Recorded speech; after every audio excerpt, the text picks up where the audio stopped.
We are opening the archives from when I first launched the show as part of a class at City College of San Francisco's KCSF. Across a decade on air, chronic crises we identified years ago only got worse in the pandemic and continue to plague our communities today as they struggle to address these familiar crises. Here's co-host and associate producer Eric Estrada with today's guest. When we discuss gentrification in the Bay Area, it's easy to focus on the numbers, the rising costs, the changing neighborhoods, and the shifting demographics. But behind those trends are real communities, long-standing local businesses, and families who have called these places home for generations. Today, we're exploring how we can support and sustain these communities. We'll be discussing thoughtful urban planning, community partnerships, and ways to give local residents a voice in shaping their communities. Joining us are four insightful leaders actively engaged in this work. Jose Corona, Director of Equity and Strategic Partnerships from the Office of former Oakland Mayor Libby Schaaf. Corrina Gould, co-organizer from Indian People Organizing for Change. Junious Williams, CEO of the Urban Strategies Council. And Deborah McKoy, Executive Director of the Center for Cities and Schools. Our first voice is Corrina Gould. Thank you for joining us today. Let's start our conversation. I've been working on protection of sacred sites for the last 20 years of my life. For over 20 years, we've been looking at the different places that my ancestors had actually settled here in the Bay Area prior to anyone else coming here. And what we found that was there was over 425 shell mounds or burial sites and village sites that are actually within the territory from Vallejo, and it rings entire Bay Area.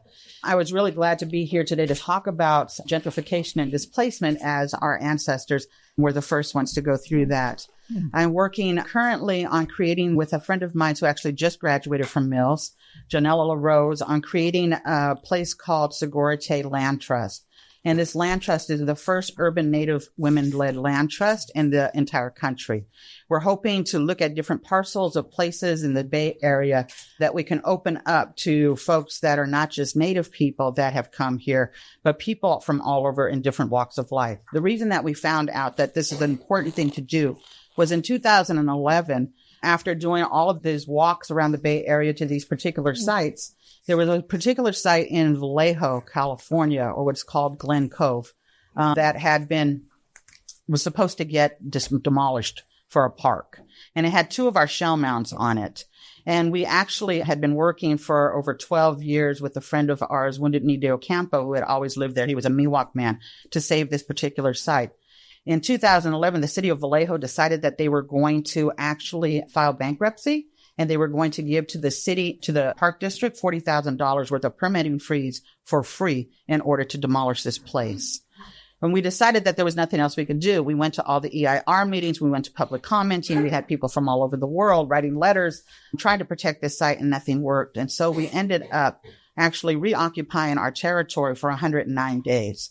And we were able to create the first cultural easement ever created in this country between a park district, a city planning place, and a federally recognized tribe. This work actually has pushed us towards creating these places and spaces all over in urban places. So that's what we think of. When we had those places in Segurite where people came from all walks of life, from all colors and ethnicities to save and protect that space, what we really found was that there was a connection of land to human beings again, that people really figured out how to take care of one another. And when we look at around today, we realize that many people, including myself, we go in our doors at night, we shut the doors and we don't talk to our neighbors. We don't know who's around us. We don't know anything except what our narrow little life is about. In creating these spaces and places that are unlike parks and unlike other open spaces or places that are called land trusts, it's about re-engaging people back into the land and really healing ourselves around those spaces and places. So that's the work that I do right now currently. Great. Thank you. Hi, I'm Deborah McKoy from UC Berkeley, the Center for Cities and Schools. Was asked to talk about pathways, right? About your work, your organization, but your own trajectory in that work. So I'll start out with kind of the connection, because I think that's really important across all the conversation and what really gets interrupted in notions of gentrification, right? The lack of connection. So the connection to your incredibly powerful work is placemaking. And I'm in the Department of City Planning, and it's this field of placemaking about how do we make places vibrant and healthy and equitable for all residents, new, old, from wherever you come and wherever you live. And I think that notion of placemaking is a very powerful opportunity that is very central within gentrification, because increasingly I just find with technology and all this distributed notion about where communities go and you get access to opportunity everywhere, it loses that incredible importance of place, and particularly with young people that a lot of our work is focused on. So really quickly, the Center for Cities and Schools, how many folks have heard of it at UC Berkeley? Maybe a couple? Okay, great. We're an interdisciplinary action research center between the Graduate School of Education and the Department of City Planning. We're in our 12th year, which is amazing because I feel like we just started. And the whole goal is to really align public education with creating really healthy and vibrant cities. And what's kind of crazy, although in 10 years in our work, there's been a lot of change, a huge movement, and schools are no longer really the isolated institutions that they've been in the past. But higher ed and a lot of our professional schools have not really caught up with how do we really create and reconceive of the professions. There's a physical separation between the Department of City Planning and Education that is a great metaphor for how our schools are connected. They are on the opposite parts of campus, right? City planning and education. There's never a course in city planning about education, right? And similarly, in grad schools of education, and I think Mills has one of the best ones in the region, you may have an urban education class, but I'd say urban is not really understood or unpacked about what that is. So our focus is to really realign the connection between education and city planning through this notion of placemaking. There are 3 strategies that we do that. One is public policy, everything from school facilities, which is never really talked about within education policy, along equitable school facilities, to preparing adult city administrators, city planners, city agency leaders, and school officials to work together on integrated policy and practice called the Plus Leadership Initiative. You know, what I like to say is the heartbeat and my kind of passion about the center, which is the Y plan. It's a strategy, and it stands for Youth, Plan, Learn, Act Now. It's an educational strategy that has evolved about engaging young people critically in placemaking, in urban planning. And I love it. It's grown a great deal, starting with West Oakland and McClymonds High School to now being in 9 cities across the nation and 5 countries, China and Japan. It's an awesome way of thinking about engaging young people in not only local action, but global connections. My own path is one of unexpected turns. I've never applied for a job in my life, and I think that's still the best way we get jobs. I know there are a handful of students in the room as well. So I think I just get inspired by work and an incredible passionate frustration for what I see that doesn't work. I think I'm committed to secondary education, or rather high school, but also K-12, because I was a high school walkout myself. I'm smart, I can handle stuff, but trauma hits all of us and kids leave, not because they're not smart, but because we have somewhere else to go that makes more sense to us, right? Mm-hmm. So how do we transform K-12 to be places of identity and places of attraction and meaning making, right? So that we all feel that it's a place for us to be safe and educated and inspired. And I think there's a 30-year trajectory since my own high school experience about really trying to connect the places that we live, learn, love, and play and our own development. And we'll talk more about specifics. What's it? Thank you. First of all, thank you, everybody, for having us here today. This is my second time in Mills this week. I'm a huge fan. Now. I'm a huge fan of Mills. I think everybody who knows me here from Mills will say that. We used to run Inner City Advisors, who's in the other room doing another panel. And I'll start by saying that I don't know if we'll get to unpacking gentrification today. Really easy issue to tackle, right? What I will say is that, candidly, that it's a really hard time for me to be in this position. I come from an organization that used to, my background, not just organization, background of really dealing with this issue personally through family, but also as an immigrant, but also now here working in the Bay Area for the past 16, 17 years. And my first experience of gentrification when I worked at Mission Economic Development Agency in the Mission District and saw the first wave of the .com boom to bus cycle and saw how this wave of, and I talked about it earlier this week, of people that had a great idea, no business plan, displacing people that had amazing businesses and very profitable businesses that have been doing it for 10, 20 years were being displaced by these ideas. And that was when I really cut my teeth in understanding how just wrong the system was. And when you talk about capital, these folks that were getting capital by just an idea and a page and what they looked like Whereas other people that look like Junious and me and Corrina that were not getting the same opportunities were getting displaced because they couldn't access capital, which is critical to them staying in the neighborhoods. How do they access capital to increase wealth, whether there's small business ownership or home ownership? So I saw this first wave firsthand in the Mission District, really dedicated my passion to really identifying ways to address it, first from the ground up and running inner city advisors, to really working with the business community to help these businesses become not only profitable enterprises, but also ones that are responsible and hire people in the community to hire locally, but also provide good wages and good quality jobs. And now in this position, I say it's hard because the rate in which people are getting displaced in the city of Oakland is much faster than what I experienced when I was in the Mission District, which is really scary for me. So what are we doing? And we're not doing it fast enough. I'll say that. I'm not sure we'll come to a solution in a few years, but one of the reasons why I took this job was because there was an opportunity I was one of those that said, I'm never going to work in government. I had an adverse reaction and everyone said, you can government run for us? I'm like, no, this is just not me. That's not who I was. And it kind of still is not. I'm a very untraditional guy in City Hall right now. But why I took this job was because I saw the opportunity. The only way we were going to really change, or at least make a dent or slow down this wave, was if we really address policy issues and systems change and really affected that. And when I saw this position, I went for it for many reasons, but primarily because I really thought that there was a voice needed in City Hall with this perspective that said, if you're really serious about equity, if you're really serious about changing the way, the direction the city of Oakland is going right now, you have to engage everybody. You have to create partnerships, but it has to be part of your mission. I got the job and now I'm here. And the main reason, and I'll talk more about it later, but I am really focused on using the business community as a vehicle to help invest in addressing the very issues that are getting displaced. So everyone from a small business, a small enterprise to the Ubers of the world, engaging them in a discussion and bringing them to the table and not sitting across from them and saying, here's a list of demands that we want from you. But instead of saying, look, you came to Oakland because you care about Oakland. Oakland is an awesome place. It's also very great diversity, great culture institutions, an amazing artist community. Now we expect you to invest in that. So we're engaging in that in conversation. And lo and behold, Uber didn't give me the finger. They said, all right, let's talk about it. So it opened that possibility.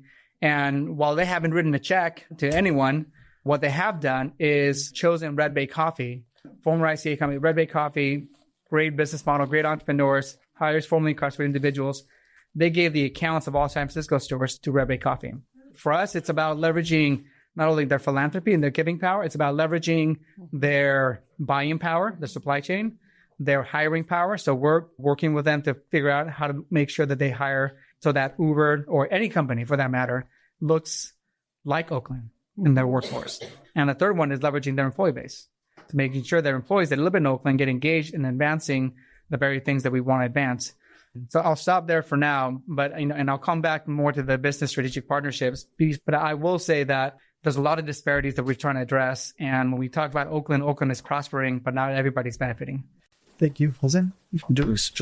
Good morning, Junious Williams. I'm CEO of Urban Strategies Council. I'm also here representing the Oakland Community Land Trust, which I'm a co-founder of and currently serve as the chair of the board of directors. Just really briefly about Urban Strategies Council. We're a social impact organization. We use tools of research, policy, innovation, collaboration, and advocacy to achieve equity and social justice.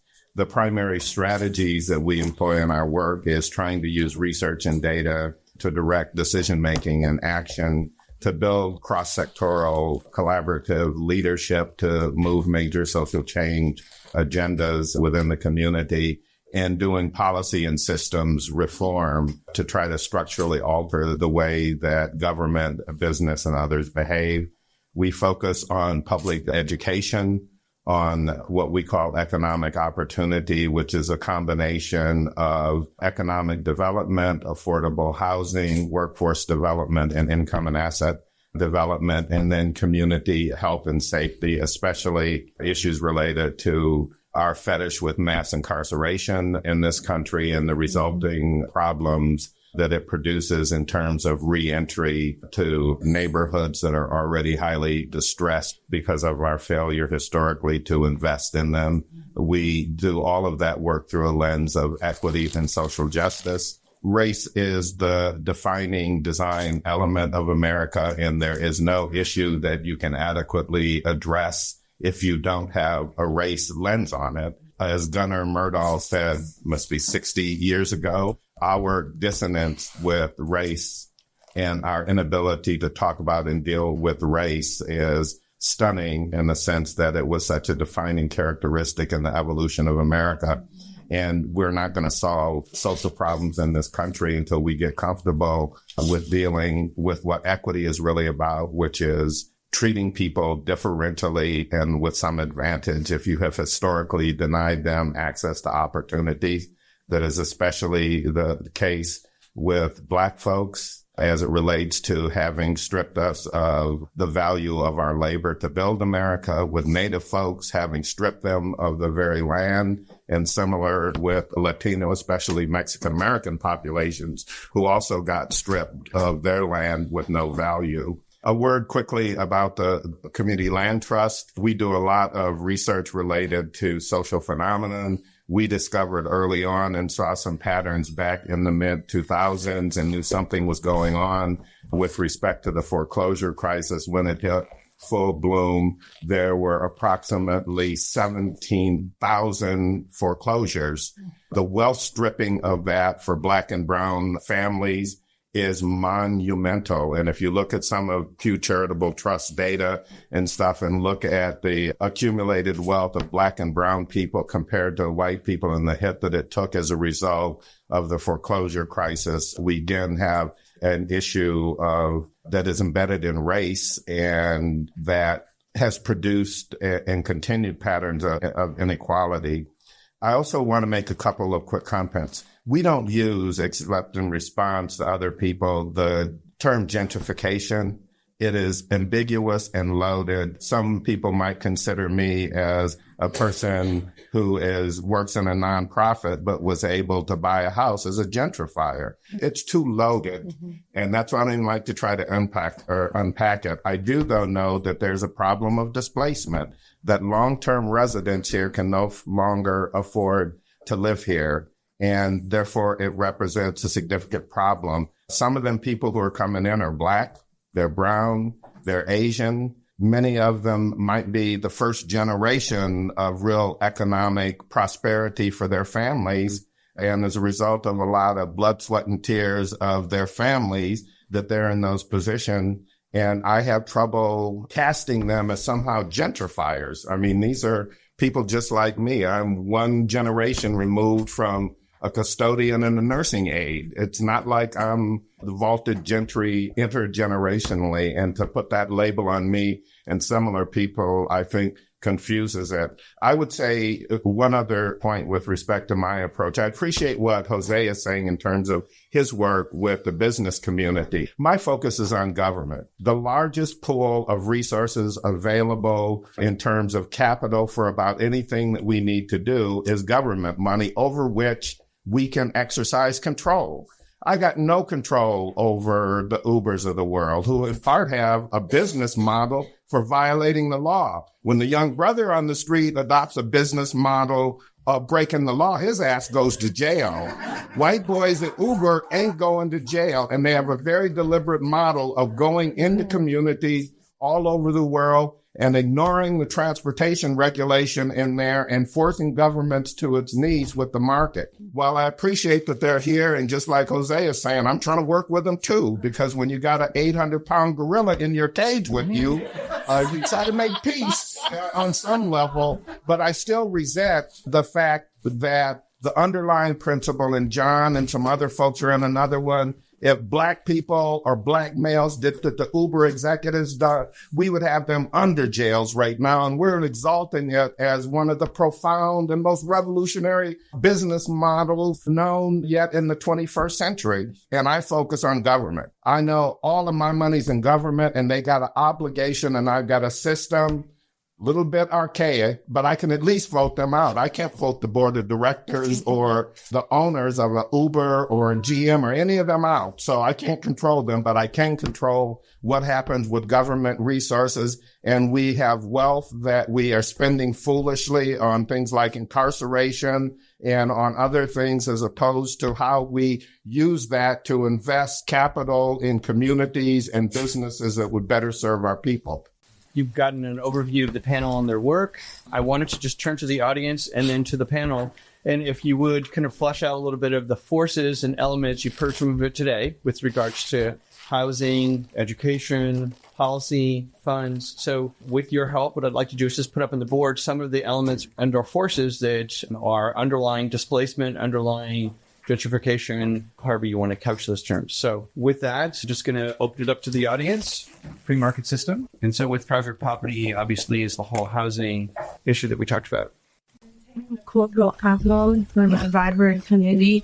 Long-standing businesses being pushed out by out of state and goal. Like falsely putting blame for gentrification, kind of what Mr. Williams was saying. I'm born and raised here in Oakland. Now I work in tech in Oakland. But I can't afford to buy a house here. And that's troublesome. So I think we push blame on certain groups of people, maybe not really unpacking or understanding what gentrification is really doing. Short-term memory of the rewriting of history.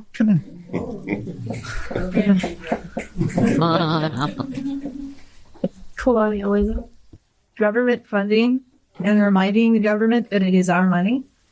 And so when we are talking about creating investment opportunity and values, we should be speaking to the community members around the table that invest in our community. And that is redlining and This carrot is a new school to prison pipeline and failure public education, E12 and USD provide relevant training for the universal job of the city. Through their people-powered, effective grassroots movement building, and what we can do around neighborhood solidarity circles, neighborhood education circles, using the things like Nextdoor that are actually connecting neighbors for better or for worse, but how we can use those tools for good. Lots of owners and people of color will income communities. The cellular investment by investors and the city in finance, entrepreneurship, in disadvantaged communities, thereby lifting the community's capital outside of communities, so that their areas are able to be built up and sustainable. Transparency and decision making. Who is making the decisions? Why they're making the decisions they're making? Exploring the potential for a more participatory system. Decision making, development, and capital. basic fact that there's not enough housing in San Francisco, and that's pushing people here. Affordable housing. Port of Oakland, or The region. Yeah. And then tied to that, there are certain municipalities that refuse to build at all. That idea of treating disadvantaged neighborhoods as cherry cases instead of empowering people, how do we put the power back into the community to do? Because there are creative people within the Oakland that don't have access to capital, like people say, and to move forward and to change that will be waiting. For the allocation of money, how do we better allocate the monies that are probably available to those being created for the things they need? Yeah, and anything on top of that, as opposed to just saying there's not money. There is, I think just the wrong people are making the decisions for that one. Right? Or without teeth or enforcement resources and doing loopholes. I would say a lack of a housing preservation strategy as opposed to a new building strategy. Related to lack of ownership, I think recognition of ownership that exists. something like the nonprofit and the charity versus investment in a community. One of the things you see in the nonprofit and that's sort of complex, these are public and private and nonprofit sectors where the money for tripling out the federal and the federal. The positive role of law and regulation. It's easy to forget that the government's actually supposed to do certain things. Did you say the first one was transport? Isn't transportation? Yes. You know, I'm just going to take a few more because we're running out of whiteboard, of course. And although to go over that wall. Anyone else? Just the general desensitization of people who are closer to the center of power to the effects of the marginalized. All right, I'm going to turn on last. For all of us in the room, recognizing our own power and perhaps how we're contributing and how every day we vote with our dollars. By taking, where we buy, if we're using for those very small ways. I believe put our dollars. All right, I'm going to turn to the panel and ask them to take a. You guys have obviously heard. What else, from your perspective, have we captured that you're working on that you'd like to add to? Well, I'd like to just offer a couple of observations regarding the economic context of this, that some work that we did a year ago for the city's housing equity roadmap. One of the most telling findings of the research team was the level of housing burden in the city. We did a geographic analysis of mean income by census tract all over the city, mean purchase price of the housing, mean rental price of units. There is no census tract in the whole city of Oakland where people are not housing burdened. And housing burden by HUD definition is that you're spending 30% of your income for housing costs. In fact, over half of the people in the city are what are considered to be severely housing burdened, which means they're spending more than half of their income. What we surmise is happening, and I saw it with my own son who moved back here, is I can afford really with a little strain to, if I'm a high earner in that highest echelon, I could really afford, if I wanted to, the housing cost there. What it comes at is the expense of my disposable income. You go down to the uptown area and I want to go to them clubs and them nice 5-star restaurants. So people are making a decision that I'm going to go down to the next rung of the housing ladder to pay a little less. That pushes people at that level down. You do that all the way down to the bottom of the rung, and a bunch of black and brown folk in flatlands ain't got nobody to push out. So they're dispersed to Antioch and Pittsburgh and Vallejo and all of those. But it's a systemic problem on almost every income level in the city that it's occurring. You juxtapose that with the economics of income. A sustainable wage income, and I'm going to circulate another document, and you can go and see the report that CFED, Citibank, and Urban Strategies released about a month ago. A sustainable wage income for a family of 4 in Oakland is about $80,000 a year. And if you consider the number of low-income families who only have one wage earner, there ain't a bunch of $80,000 a year jobs out there, but that's the circumstance. The point that I want to make is that we've got to be realistic about what the sustainable wage is and throw out minimum wage discussion. Minimum wage is $12.50. Sustainable wage is someplace between $17.70 an hour and $18 an hour, assuming 2 people working full time. In order for the typical person, as a single person, to be able to do that, you're going to need kind of 3.8 jobs or something, given the average wage. My point is that we've got a structural defect here. We're telling poor people and others, get in job training programs and skill up to get income. Well, there ain't a bunch of $80,000 a year jobs out there. Much of the growth in the economy in the Bay Area is in the service, hospitality, and other industries, none of which, there are those coding jobs that are 80, 100,000, those tech jobs, but most of the growth and most of what is going to be accessible to the low-income people that we're talking about are entry level, and we're talking 15, 7. We got a structural problem. It is impossible for many people to earn enough money, low-income people, to be able to stay in Oakland. But we keep saying to them, go get your training act together. And if you work hard and all this stuff, it's going to be okay. It ain't. There are not a commensurate number of jobs for people that would permit them to have a sustainable wage. So there are a couple of structural economic problems that we're dealing with here that we got to be realistic about. In fact, I know people don't like to say it or hear it, but in some respects and in some neighborhoods in the city, we have lost the displacement battle. We have essentially lost it.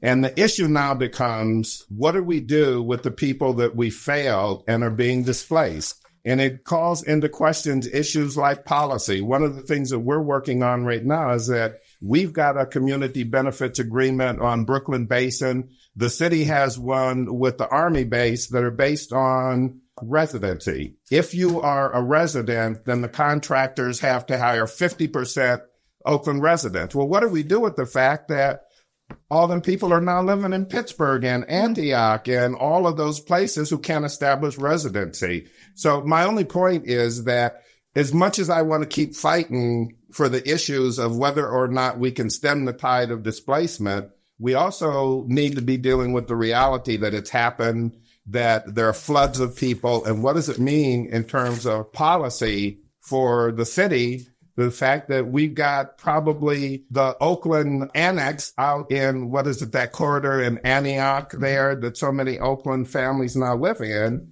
What are we going to do around the fact that we failed them and now they don't qualify for those good jobs that the city is extracting from the developer on the Army base that are career construction jobs? They ain't eligible for them right now. So how do you roll that down? How do you establish effective livelihood in Oakland? Well, there are a group of base building groups that just declared that they're going to do a ballot measure campaign to attack the deficiencies in rent control, rent stabilization system in the city of Oakland. I can send to somebody, they just sent me the ballot language that they're going to start the campaign around, but it's a really important point. We don't have rent control in Oakland. And you got a very defective rent stabilization board and system. And all of that needs to be beefed up because it favors landlords right now. Landlords can raise rents in Oakland, and the onus is on the tenant to initiate action to try to change it. When in many jurisdictions, it's the opposite. The landlord must go affirmatively to get permission to change it. And you know what that means. Just the dynamic of that difference could make a difference for a lot of families. Right. I'm going to turn to Jose and talk a little bit about, we've been talking about government policy. Before we go there, Julius, if you would send me that information or just send it to Carissa and then we could put it up on the website so people can get educated. So from a government's perspective, and you're a government guy here, sorry about that. Get it, I'll take it.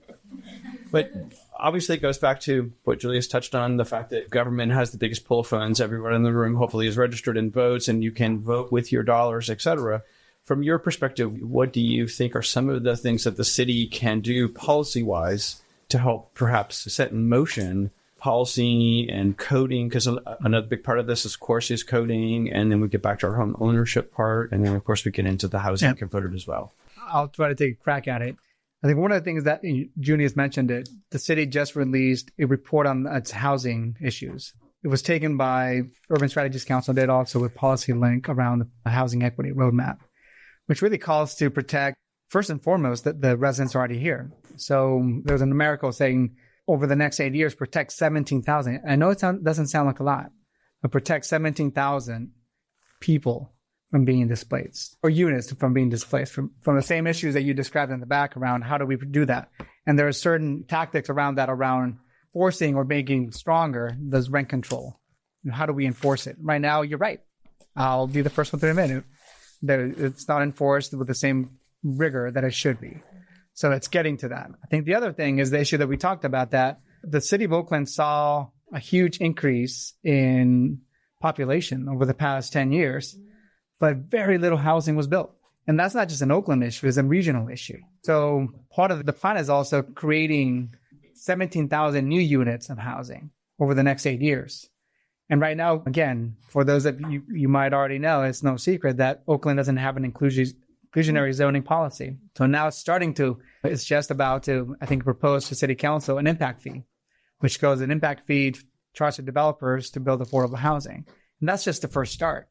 It's not the end all be all. So there's stuff on the housing issue, which is the big issue and then there's the affordability issue, but there's also the ability to afford. So you have to be talking about jobs as well. Mm-hmm. So they go hand in hand. You can't just say it's just a housing issue. You will keep losing the battle. So how do we ensure that not only the adults that are living in Oakland, but also the young people, are also getting prepared for these jobs of the future?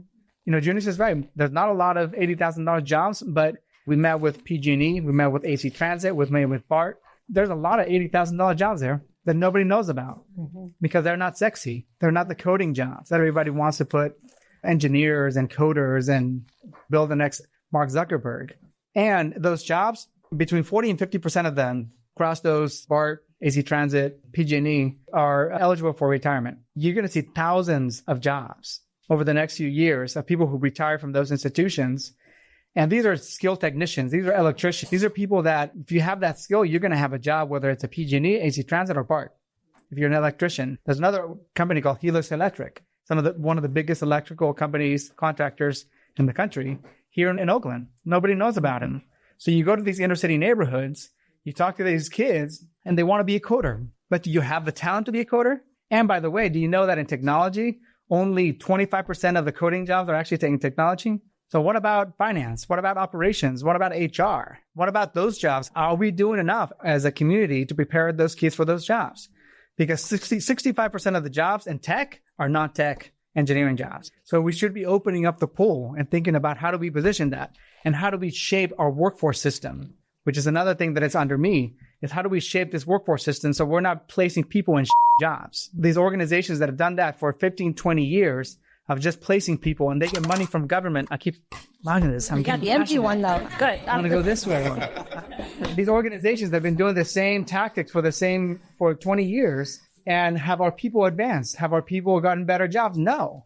So we need to look at it differently. We need to really create these workforce development programs, which we are creating. We have what's an opportune time right now, WIOA, to actually restructure our workforce investment board in Oakland to be more connected to actually creating jobs of the future and supporting these workforce development programs that are going to prepare our kids for the future.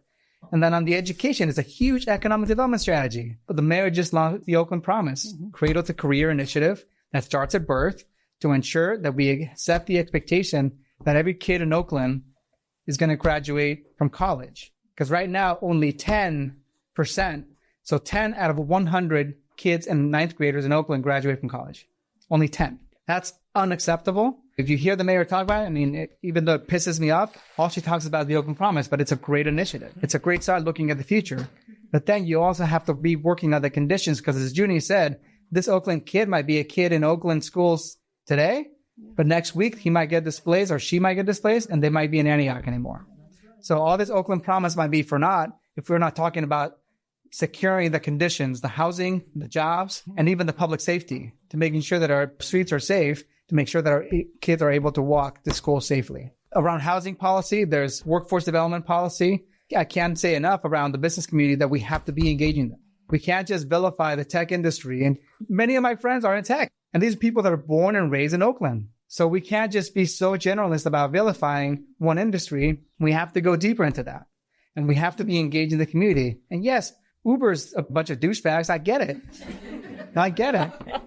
But that douchebag has money. And I'm not afraid to rob Peter to pay Paul. I'm not. For me, that's okay. If they're able to invest in the very things that everybody in this room cares about be accountable and hold them accountable to that, then I'm okay with that. Mm-hmm. And maybe, call me whatever you want, but I'm okay with that.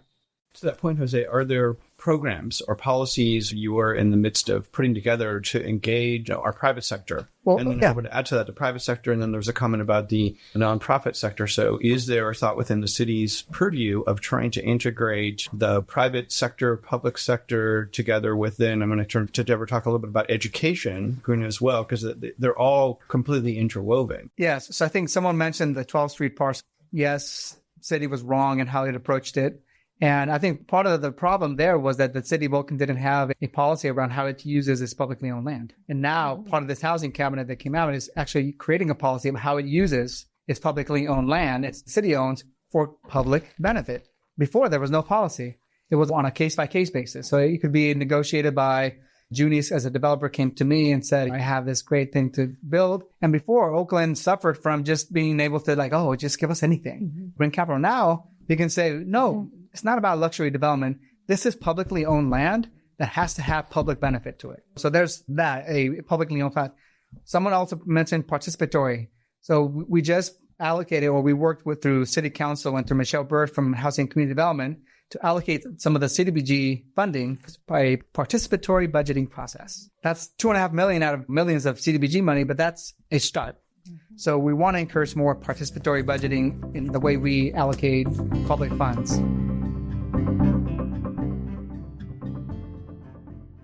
You are listening to Voices of the Community. We're at the halfway point of our archive highlight episode. Our panel today is helping us unpack gentrification in Oakland and the Bay Area and how it affects our communities. We rely on your support to produce these stories. Please consider making a tax-deductible donation at voicesofthecommunity.com. While you're there, you can dive deeper into this episode and explore our other series. Now let's get back to the discussion. Both Deborah and me both been engaged in education, and we heard from some of our participants today that the education program K through 12 is somewhat broken. Can you share with us a little bit about either policy you're creating, models that you've seen work, recommendations? I think I'd quickly just say not just a K-12 lens, but a K-16 lens, particularly being in Mills. And I think the higher ed is a huge part of the trajectory you need to think about. One is it's so important the focus on housing, and the federal government has completely stepped away from really a lot of its housing investment around equity role. It's obviously a huge part of it, but there's a real big focus of housing policy is school policy. And we tend to think of them in silos, but where you live, where you get access to live in 75% of the districts across the country drive where you go to school. So that's just a housing policy. A school policy is a really important frame for how we think about connecting the sectors and connecting this work. And it's often kept in silos. It's shifting across the country, but it's a really important lens. And that's significant in Oakland because of the choice model and charters. Right? So it's more in Oakland than other places. So there are 4 key points that I would make on this line of schools. One is attendance policy, which is driven often by where you live in housing. Oakland has largely been a neighborhood-based housing model. So where you live, particularly in the elementary school and the middle school, is based on where you have an address. In Berkeley, it's one of the oldest desegregation policies, and it is decoupled. And in San Francisco, they've changed it a lot, but you have a much more of a equity focus on where you go to school and where you live. I know in Oakland right now, there's a lot of shifting on how to do that. There's a big framing of the superintendent around equity. It is a very difficult issue around the school attendance policy and choice. Choice policy to many education reformers, it's going to be the great knight, the great silver bullet, but it's often choices for whom. So who gets to make those choices is very much driven by who owns housing and who has access to that information. So one is attendance policy, and we can talk more specifically about that. Second is absolutely teacher housing. So we're actually working with Oakland Unified right now a bit on really thinking about teacher housing. If you can't retain and attract high quality teachers, forget whatever education models we've got going out there. Teachers are so core. How to provide a high quality education system that prepares us for both jobs and democracy, right? That they're both equally important from our perspective. So teacher housing is enormously important. Oakland is trying to do some interesting stuff. It is controversial. I will say that right now. It's been in the papers. It's so intuitive. Yes, you want to give good teacher housing. It's a great idea, whether it's through mortgage or rental assistance or building a new development. I will say from a teaching perspective, teachers are like, just pay us more so we don't need to be subsidized for housing. Why? You would never subsidize lawyers. Why are you subsidizing teachers? So we are trying to help inform the issue, but it's complex, right? But teacher housing is critical. The retention of quality teachers. What are the drivers pushing our particularly teachers of color? So the majority of our education teaching force is white, right? And with that comes the white privilege that comes into our teaching no matter what and how enlightened many of us white teachers want to be. There is a real priority that needs to happen about educating, attracting, and retaining teachers of color in our communities. And that has, again, to do with housing as well as how much we pay those teachers. So that's third. The fourth, which is really amazing, and it's not spoken about enough, but universities are huge real estate agents and brokers. Berkeley owns so much property, right? In Oakland, in Richmond. There's this huge new issue around, and I'm going to get in trouble if anyone's from UC Berkeley here, but, this global campus, which is great about the new global education, but it's largely driven by real estate ownership of what the land Berkeley owns in Richmond and waterfront property. And there are huge issues around gentrification. Again, higher ed, not just as a form of preparing our future workforce, but as real estate brokers, particularly when UC is largely bankrupt. I mean, we don't have public investment now. Less than 9% of our budget comes from the state. It's not really a public institution. So what do they have? They have real estate, as do many public school districts. So it's another important player in how we think about this work. That's it. Awesome. And I can get to some policies, but that's good enough. That's great. I think that one of the things I wanted to say is that all these brilliant ideas up here about what's going wrong. I think one of the major groups of folks that we have left out in our conversation are children and women that are pregnant and women that are on aid. And how do they fit into this category of gentrification and being pushed out? And how is it that the needs are being met of these children and of these women that need the access to programming so that they can get the jobs that are $80,000 at BART and PG&E and AC Transit? That those things are a disconnect, and I work in K-12 education through the American Indian Child Resource Center. I'm the Title VII coordinator for Office of Indian Ed for the last 10 years in Oakland Unified School District. Oakland Unified School District has bounced us back and forth to a different person that's a liaison between our agency and Oakland Unified School District for the 10 years that I've been there in that same job. And it's been really difficult. Our children that are American Indian in Oakland Unified School District are about 300 students.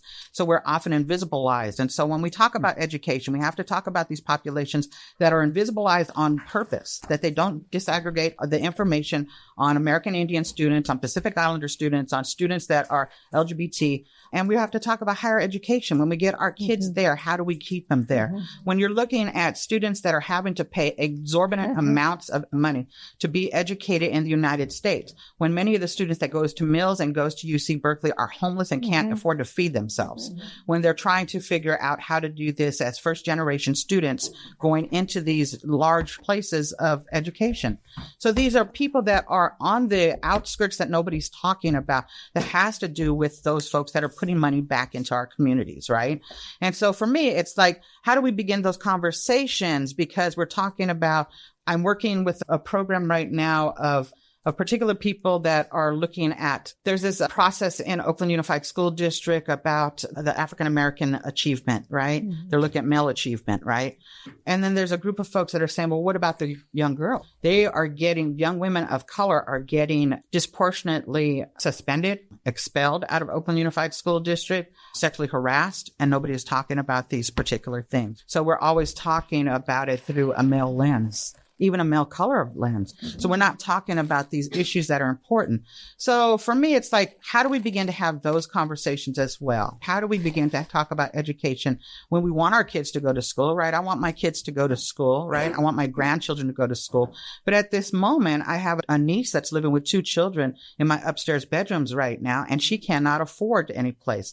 I have a daughter with a grandson that's living in a room someplace else because that's where they choose to live. I have another daughter that has 2 children that live in Oakland, but are going to be displaced really soon because they can't afford to live here. So we're being moved out of our traditional homelands as well. So there's another layer of the colonization that continues to happen because we're also invisibilized. So there's all of these invisible pockets of people that are here, we're working with in Oakland because we are so huge, right? Oakland comes and there's, I think, 47 different languages that are spoken in Oakland alone.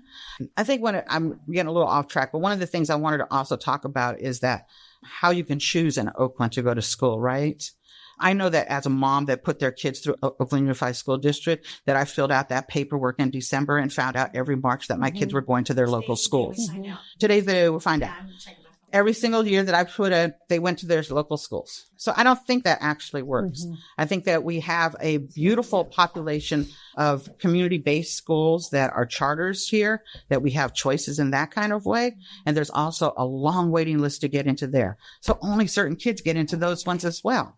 So we're looking at populations of kids that are being displaced. I'm on the board of the Oakland Street Academy, and I'm a graduate from there. Been there for a lot of years, and I think that school works with our student populations.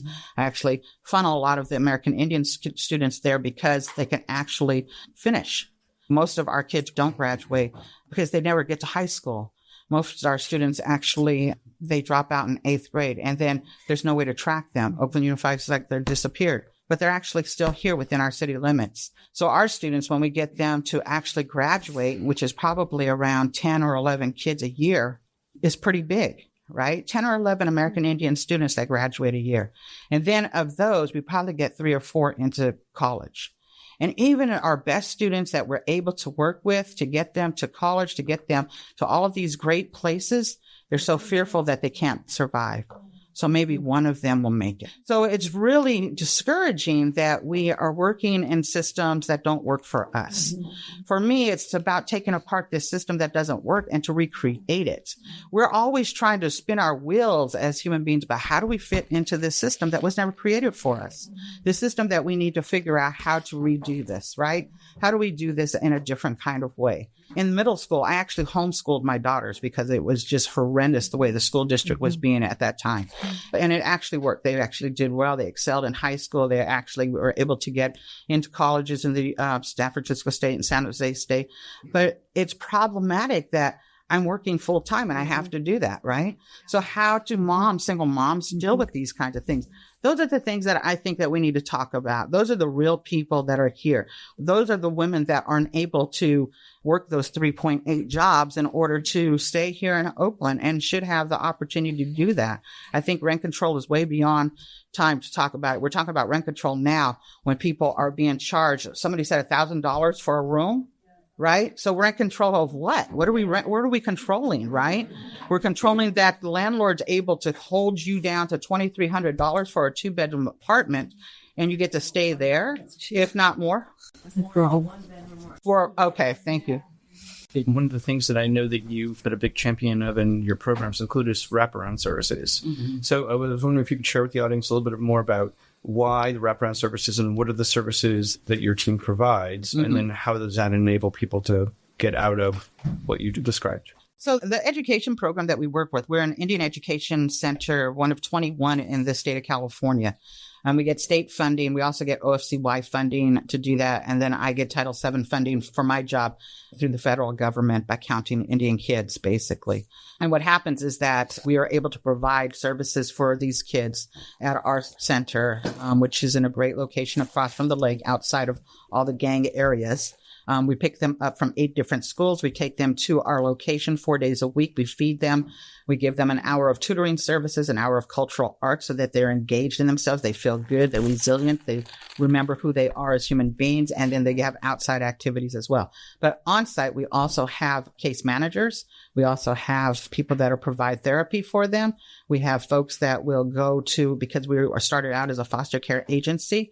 Many of our students have been in and out of different kinds of foster care or crisis places. So we're able to provide those kind of services as well.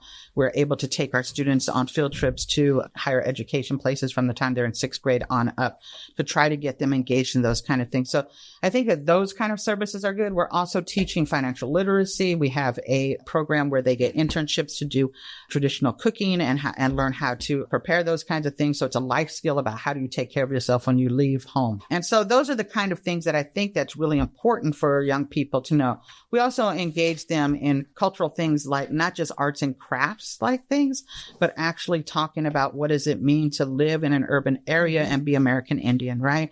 And how does that look? Because most of our students don't look like me.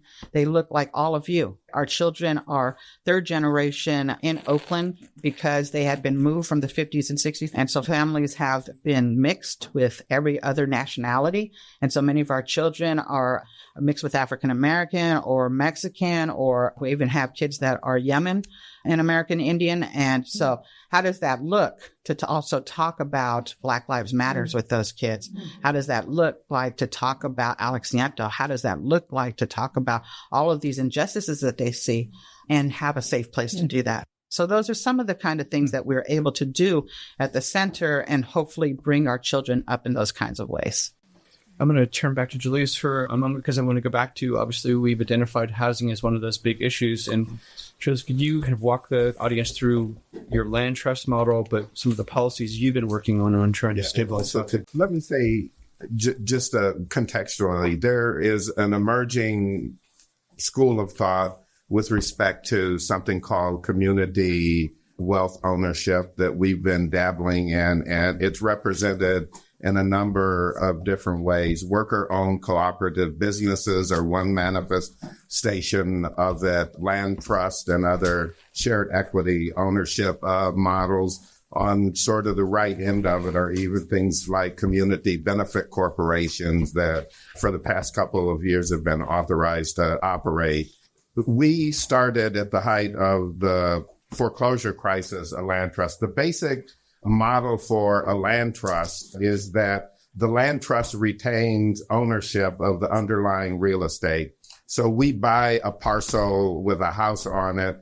We sell the house or the improvements technically to the family, and we retain ownership of the underlying real estate, and we give the family or the owner a revolving 99-year lease so that they've got it. And for example, in our houses in Oakland, we've got about 18 houses now in Oakland. Our lease fees are about $50 to $75 a month for the underlying real estate. It's simply enough for us to be able to take care of our management functions. As you can imagine, just thinking about housing costs, about 25 to 35% of the cost when you buy a house is underlying real estate in a strong market like Oakland. So we are able to sell our houses well. And then there's also public subsidy.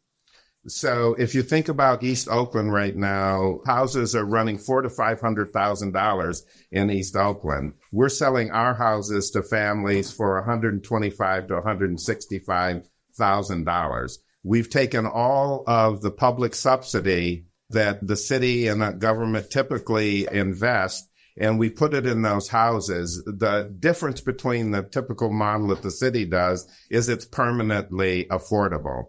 So our families agree. We sell to families who earn 50 to 80% of area median income, and they agree as a stipulation for buying a house from us that if they want to sell that house, they will sell it to another family making 50 to 80% of AMI so that nobody ever walks away with the public subsidy. Once there's a public subsidy, it's going to be there. And secondly, our houses remain affordable in perpetuity. We have a community governance structure, the typical land trust model. The board of directors is 1/3 homeowners or tenants in the land trust. About 1/3 of the folks are other technical expertise, and about 1/3 of the folks are people who live in the neighborhoods where we own houses.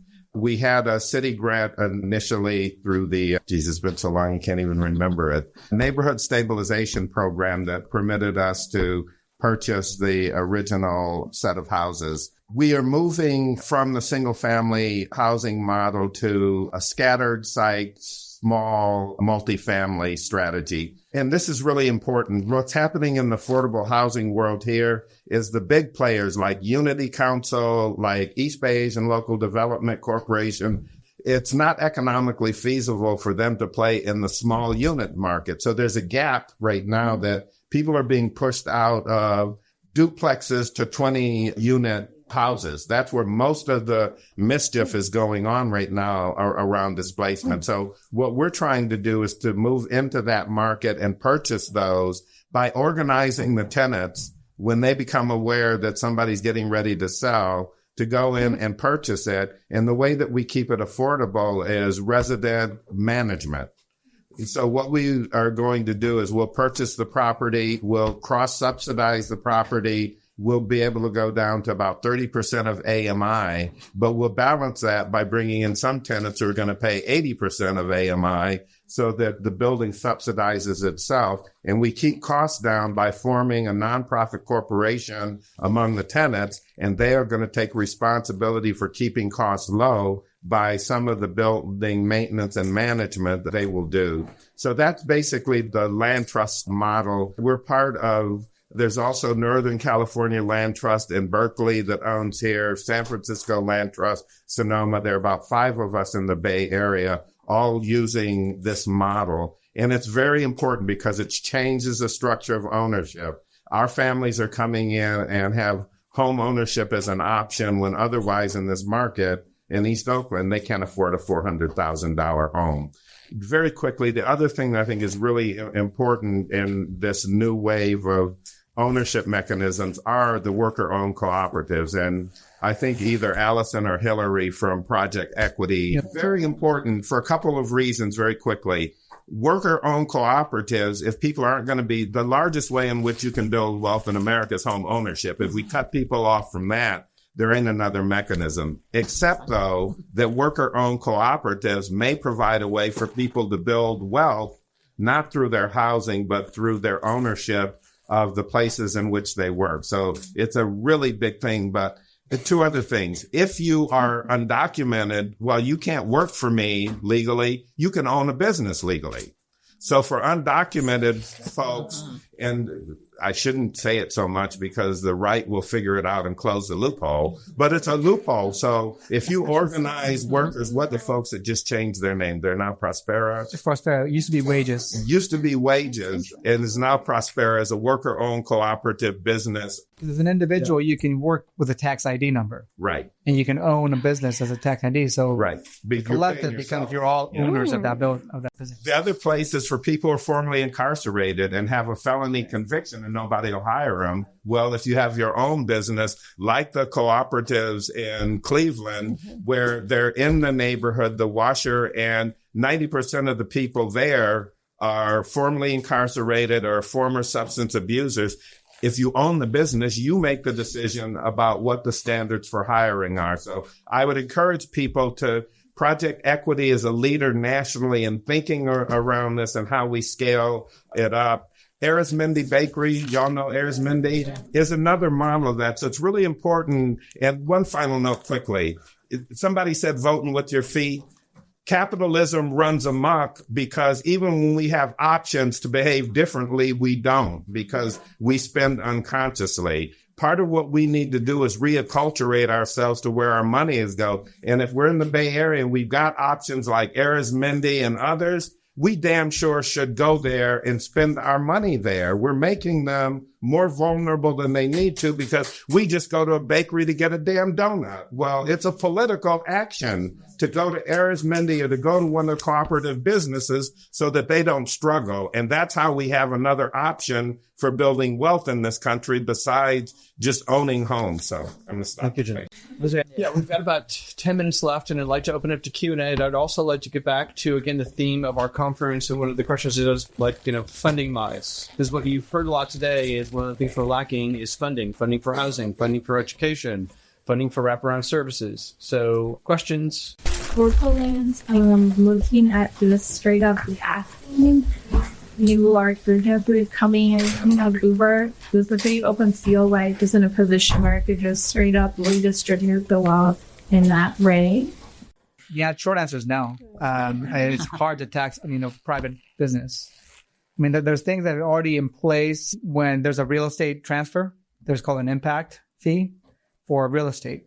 So in the transfer from the sale of the Uber building, the Sears building, there's a formula there that actually is it ended up being 1.8 million impact fee that goes directly into an affordable housing and jobs fund for the city of Oakland that then goes to organizations like Inequality or Unity Council to build affordable housing. But we're not taxing the $900 that we were earning. From the city side? Yeah, since, the federal government, the government fees online to ask. Yeah, give an example where that's happening, and I'll go research it and find it and implement it here. But I haven't seen that it works that way.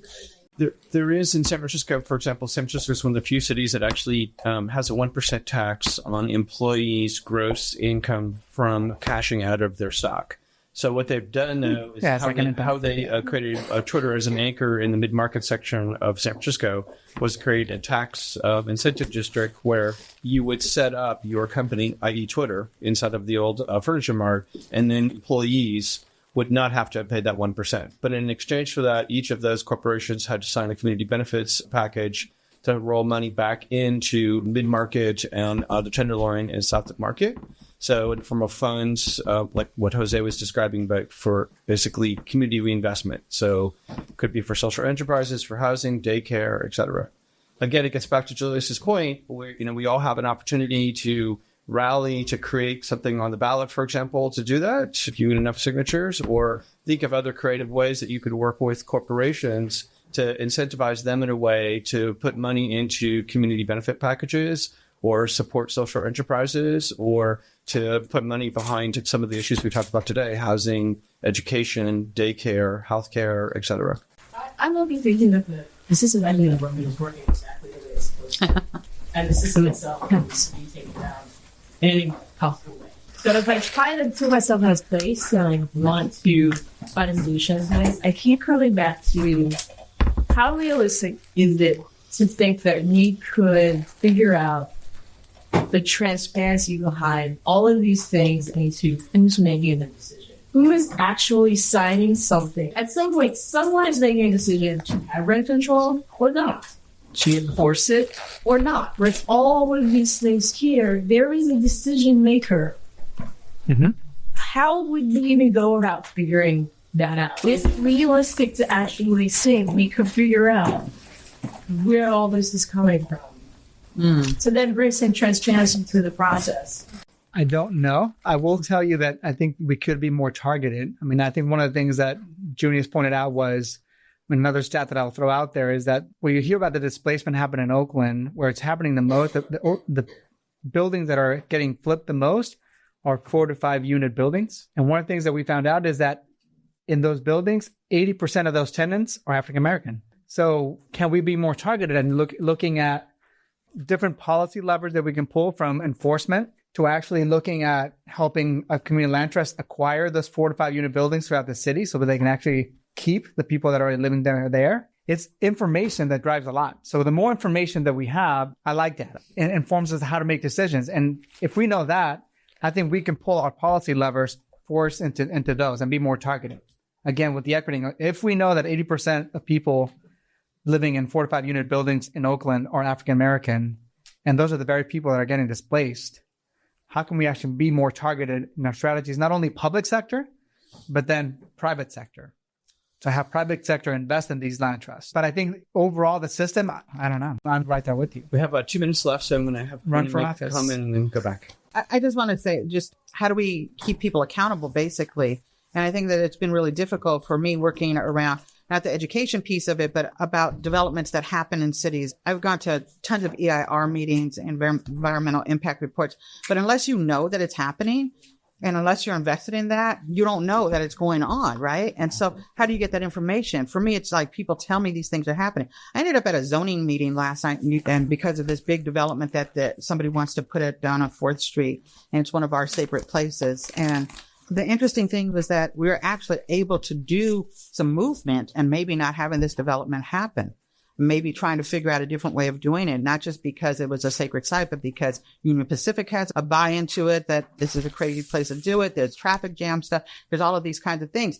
So not just going to city council, but there's all these other committees that we don't talk about. Just like somebody was saying that those sexy jobs, those not sexy jobs, like an HR and stuff like that, those are where decisions are being made a lot. And that we don't know. We know that we can go to City Hall and we could be like, like that. But there are these little pockets of people that are making decisions outside of that particular meeting. And I think that we need to be aware and informed about who those people are and how do they make those decisions and let them see us. And that's the problem, is that it's always on us to make sure that we're there. It's not about them coming out to us. So it's difficult about trying to figure out. It is about changing how the system works. It's a way of getting communication out from the city to regular folks so that we know what's happening in our communities, not all of a sudden reacting to it, but being a part of it. Just one quick thing. I want to invite everybody on April 25th and 26th. There are Y-Plan final presentations both in Oakland and in Richmond, which is engaging young people in Oakland. 2 high schools are looking at the future new plan for downtown, which has been typically are economic powerhouses right within cities, but there's a real intentional effort to try to get a new vision of equitable downtown planning, but you have to be involved. So 2 high school, I love changing the system, right? So the schools in their 3rd and 4th period, Met West and Skylar are involved in the plan and serving as consultants to the planning department. So if you're interested, you can sign up here. I'll send you an invite. And then in Richmond, the same thing. They're looking at plan downtown with 3 high schools of Richmond, which are really important about informing the future 20 years of how their cities are going to develop. This issue of change is essential for that. Thanks so much. That wraps up this archive highlight episode of Voices of the Community. We want to extend a massive thank you to our incredible panel, Jose Corona, Corrina Gould, Junious Williams, and Deborah McKoy, for sharing their deep expertise and their passion for the people of Oakland and the Bay Area. Today's conversation made it clear that while the forces of gentrification and displacement are deeply entrenched, the solutions are already growing from the ground up. Whether it's through community land trusts, workers-owned cooperatives, demanding equitable education, or holding the private sector accountable, the power to build and retain community wealth belongs in our hands. We produce this archive highlight series to give you context, to show that crises we face today aren't new, and neither are the solutions. If you want to go deeper, visit voicesofthecommunity.com and click on the archive series, where you'll find full bios for every guest, links to every original episode, and resources from organizations doing this work on the ground. If today's conversation resonated with you and you're looking to dive a bit deeper, we'd love to share a few related episodes from our COVID-19 series. For those interested in land trusts and cooperative ownership, we highly recommend our conversations with the Northern California Land Trust